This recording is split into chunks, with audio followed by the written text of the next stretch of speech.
Hello and welcome to the next Let's Play TownCraft series, a series where we play TownCraft. Well, I don't. I don't get that joy. Lee does. He plays it, and he talks to you over the top of it. And I introduce him at the beginning with these little bits. I don't know why I'm even needed, to be honest. Anyway, here's the next TownCraft Let's Play. You know, I'm not sure I said the name of the game enough in that introduction. TownCraft.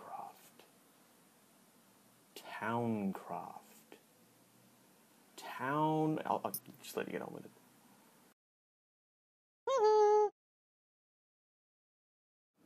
Hello, and welcome to another Let's Play for TownCraft. This time I'm playing in the map called A Dark, Dark Wood, which was actually a reference to an old, I think it was like a joke or a nursery rhyme or something like that I used to know as a kid. Almost everything I've named in this game is along those lines. It's all something that I remember from my childhood. What this one was from a little ditty that went in the dark, dark forest. There is a dark, dark wood, and in that dark, dark wood there is a dark, dark tree, etc., etc. And yeah, I don't know, then when it gets down to the dark, dark whatever inside the very, very middle of the thing, it was a ghost, and then you scare someone. It was, shut up, I was a child. You know, I'm allowed to... Right, fine, I don't need to prove anything to you anyway. So anyway, here I am. This was the first level where we introduced pumpkins. We made them specifically for this level. This one was our Halloween update. And what we did was we allowed the pumpkins to serve a couple of functions. First of all, they're another vegetable. But what they also do... I might just grab this quest here before I carry on. I'm a little way off seafood pizzas, my friend. Aha, but very important. Cotton. Grapes.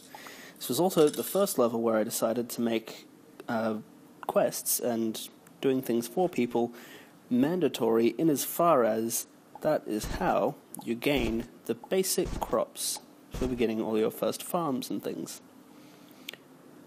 So hopefully it doesn't annoy you all too much, but that was what I decided to do. So we've now got cotton, we've got grapes, we've got berries, wheat, and up here, pumpkins. So you can just sort of find them planted around the place. Ooh, I just realized I haven't planted any potatoes yet. That was remiss of me. Grab some pumpkins. Pumpkins are large. You only get one pumpkin per tile, and they take forever to grow. But they are quite fun and useful. You can do things like... Well, first of all, you can craft wax into a candle. You can then craft a pumpkin with a candle into a jack-o'-lantern. Terrifying, I know. You can then chuck the jack-o'-lantern on a stick, and you can get what I've decided to call a pike-o'-lantern. And then you can use that as a light source. Ta-da! It's not the biggest light source in the world, but I think it's creepy and cool. Our artist Corey Attard did a good job there. And that would be the voice of Danny Johnston as that little mumbling peasant Muriel Free. Can I get you 6 pumpkins? Sure. I accept. How many do I actually have left? 2. Okay, so my first harvest I'll be able to do that quest. So one of the other tricks I played on this level, or in this level I should say, is that I decided to not include very, very basic resources like coal and iron, which is something I've gone on to do more than once since. What I'm doing in this cruel and evil way is requiring you to trade with merchants and whatnot to grab different materials. And instead of giving you just iron off the bat, I'm only allowing them to sell different iron components like short poles and long poles and things. So I'm not actually going to sell anything here because all my stuff is kind of still important to me. Now, when I'm building farms, this is just a sort of personal hint, you don't really have to take this, but when I'm building farms, I tend to try and make them not too terribly large, so that the farmers have as much access to them from outside the fences as possible. Once they're fully grown, each tile becomes impassable. And the last thing that we want is to find out that we've got a farmer who is in the middle of a field surrounded by overgrown crops having a hard time trying to get out. So what I'll generally do is like I've done up here with the pumpkins, a row of 2 by 5. That will be accessible no matter what happens. So, you'll also notice that I'm building on the green areas. That is because the dirt takes way longer to grow on. This was a deliberate move on our part. We wanted to make sure there was actually a reason to build on dirt or grass over something else. And there's also lush grass, which I don't think there is any of in this level, but it's around. So in this level, you'll see there's a little pumpkin there hidden behind those brambles. Oh, the brambles, by the way, are completely impassable, indestructible. They're just there to ruin your day and make you feel miserable. The pumpkins in this level are few and far between. They're in here, but there's not that many of them, so I would recommend going nuts and just grabbing all the pumpkins at the very beginning when you're doing your initial exploration. I always tend to do a bit of exploration at first, grab all the basics, and then start settling down to build a town so that hopefully I don't need to wander around too much more. Also, it gives me a second to get the lie of the land and decide where I'm going to put my everything. Now this is interesting though. There's no lakes or anything around here. So I'm curious to know how I'm going to be doing that seafood pizza mission. Bear in mind, I built this level last October, so I'm not 100% sure what I'm going to do. I would assume that means that I can trade to get some fish from someone.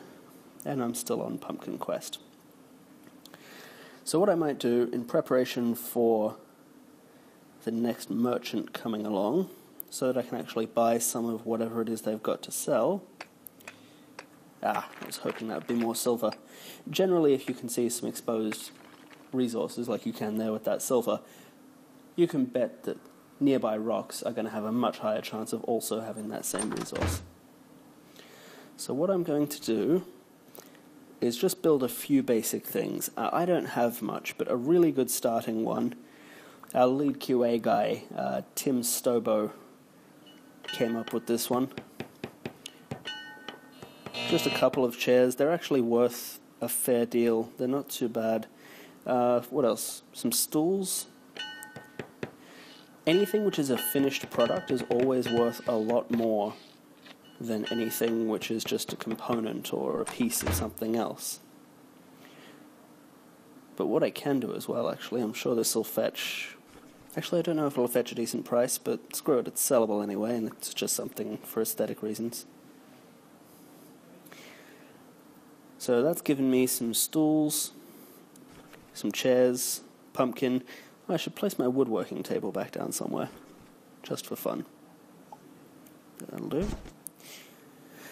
Oh, you can see over here, by the way, for those of you who don't know, this is a beehive box. And over here are some birdhouses. They will provide a constant supply of wax, honeycomb, and canary eggs for me, which is going to be incredibly useful when I get into baking. I would say having about 4 or 5 of each is probably the most you're ever going to need.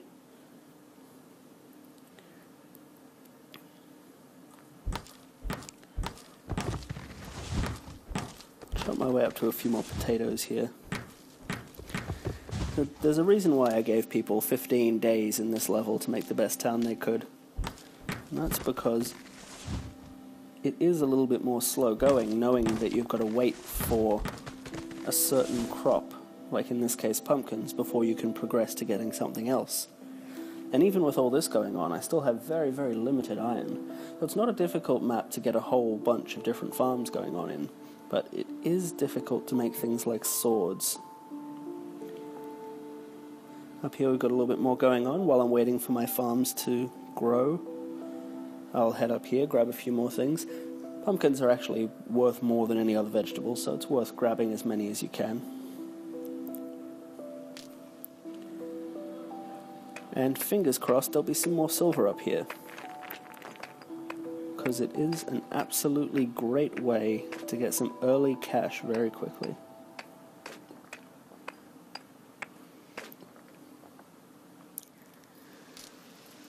So from what I understand from some of the YouTube comments and from what I've been reading, doing some Let's Plays and things like this is oh, hey, got some silver.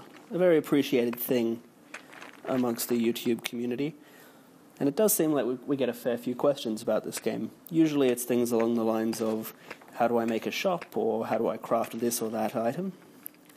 And some of them are actually very, very fair questions or interesting bugs and glitches, but my brother Rowan and I have not stopped working on the game. We released it, first of all, in Australia only, at PAX. They did a PAX Australia for the very first time last year. And we launched it down here and in New Zealand by having it at the PAX show, put it on sale, and then a few months later, we released it to the rest of the world. And we are now in the closing few weeks of getting our iPhone version done. Hello, merchant. What do we got here? Berries, toolbits, short poles, and long poles, and gold. Alright, cool. Well, I know I've got some silver right next to my my town, so I can get rid of all my silver without too much of an issue. I've already got berries growing, so I can leave that. I'll sell my pico lantern, my chairs, and they're out of money. I made a point of making everyone in this map a little bit poor. It makes it a tricky map to really excel in because there's a finite number of resources and no one seems to have a great deal of cash. So what you end up doing is selling as much as you can, buying as much as you can, and then selling as much as you can again. So I'll get rid of the stools and the chair, and that'll give me enough to get some of that gold. I've already got a furnace. It's a good, quick way to make a little bit of money. Just smelt the gold down into anything smaller, some rings, or if you've got some twine, turn those rings with some twine into a necklace. Although, actually, that's a horrible piece of advice. On this level, I would just avoid trying to get a gold necklace because no one's going to be able to afford it. Rings are great because they're valuable, but they come in very small denominations, so get 4 gold rings for 1 piece of gold. So let's grab a couple of those and a gold crown. It's worth keeping a variety of things going. If you sell too many gold rings, they will go down in value. And the same goes for everything else. What else we got? Grapes, berries, I've got both. Thank you very much. The nerve. The cheek. Some rings, and I'm back in the money. So in this map, it's a pretty good idea, up until you've got a whole bunch of your own resources coming at you, it's a pretty good idea to try and sell to as many merchants as humanly possible. Anyone who passes by, just stop off and sell whatever you've got going. That can be farmland stuff originally. Speaking of farms, wooden poles. Grab a few of those, and with the tool bits I just created, I've now got enough for 17 bits of fence. I'll use 10 of those up here on the pumpkins, and what that does is it puts tilled dirt under there, and it's going to make those things grow a lot faster, and since pumpkins take longer to grow than anything else, that seems like a solid place to put them.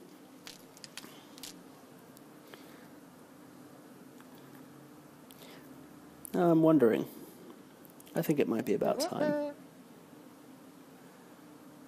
I'm going to give this guy a job. Lumberjack. Go forth, ye mighty, and conquer. Now here's another neat little trick which we added kind of for humour value, which I can't do yet until I trade for some iron bands. We decided we wanted to put a sundial in, and then my brother suggested, well, why don't we make the sundial a portable one that you wear on your wrist? And I said, that's stupid, that makes no sense whatsoever. Then we paused and laughed for a second and then said, yeah, let's do it. We ended up doing some rather interesting things. Oh, I say interesting, silly is probably a better word. For instance, did you know you can plant pizzas? Go ahead, try it, seriously. So in any case, what I was about to show, which I guess I won't be able to do because I lack the iron bands, is that if you get some iron tool bits and some iron bands and mix them together, you'll get the Sundial. And what that does is puts a permanent time of day counter in the bottom right hand so that you know what time of day it is, which is useful for a few reasons.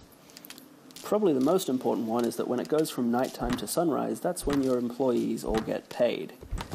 Whether you have the money or not, that's when the money will have to go to them, and if it doesn't, for any reason, then they will just walk out. We wanted to make it so the game didn't have an easy way to lose, per se. You know, we didn't want you to get a game over screen or anything. We wanted the game to be a little bit more relaxing than that. We didn't like the sort of high-pressure types of games. But what we did do was make it that if you kind of overreached and you had too many peasants and they started leaving you, all of a sudden you might find that your economy's broken. So it's all well and good to pay someone a couple of gold per day to be your local shopkeeper or tavern keeper, but if you don't have enough goods to keep the shop with plenty to sell, you might be in trouble. And the same thing with the tavern. So you really need all the infrastructure to be there to make it work. There we go. I forgot I did that. Some iron. Some raw iron that I can turn into whatever I like. Chuck it in the furnace. Grab some of those iron bands. Iron tool bits. Meet iron bands. Grab a sundial. Yeah. So anyway, I will leave it there. But this is A Dark, Dark Wood. It's the second of the challenge maps that I've created. The next one, which is about to be released, although it might actually be up there in the latest update by the time this goes up on YouTube. The next one's going to be Desert Island, which, as the name suggests, puts you on a tropical island with nothing but palm trees and coconuts. Bit of a radical departure from medieval forests, I'll grant you, but, well, we have giant pyramid-shaped trees, so we're clearly not going for ultimate realism. Anyway, thanks for watching, and enjoy yourselves playing TownCraft.